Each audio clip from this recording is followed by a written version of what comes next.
Galerinha, salve, salve a todos aí que assistem os nossos vídeos, o nosso canal. Muito obrigado a todos aí. Obrigado aí ao Diego por estar sempre comentando, me dando dicas. Obrigado aí, Diego. Valeu demais. Tamo junto aí. Então, pessoal, sem enrolar muito, vou falar pra vocês aqui, eu tava com barulho aqui nesse painel. E eu achei que era no painel. Barulho, barulho sempre, ó. Bati, tá firme. É onde eu vou mostrar pra vocês onde tava o barulho. A dica que eu dou pra vocês sempre conferir esse aperto aqui, ó. Olha pra vocês verem a folga. Então aqui que tava tendo barulho. Esse parafusinho aqui, ó. Com as trepidações, a roda da frente, a primeira que sofre o impacto.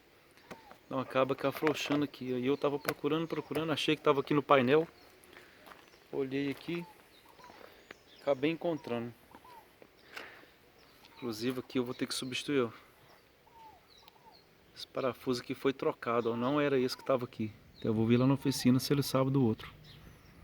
Moto foi na oficina, pessoal. Voltou, é bom dar uma conferida.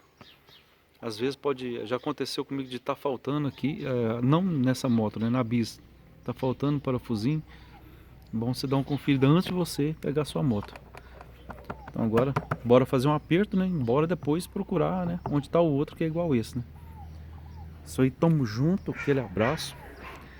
Né, amanhã vai ser internada, né? Amanhã vai fazer retífica. E vamos torcer para tudo dar certo, né? E que a gente fique satisfeito com o trabalho a ser feito.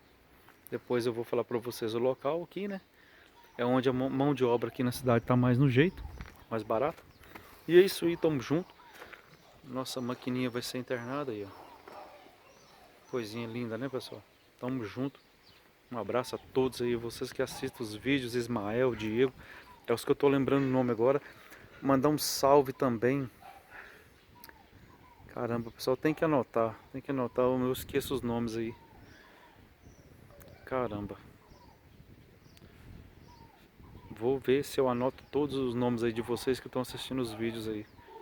Me perdoem, fico devendo aí as pessoas que eu não citei os nomes. No próximo vídeo prometo falar o nome de todos vocês. Fique com Deus, até o próximo vídeo, tamo junto.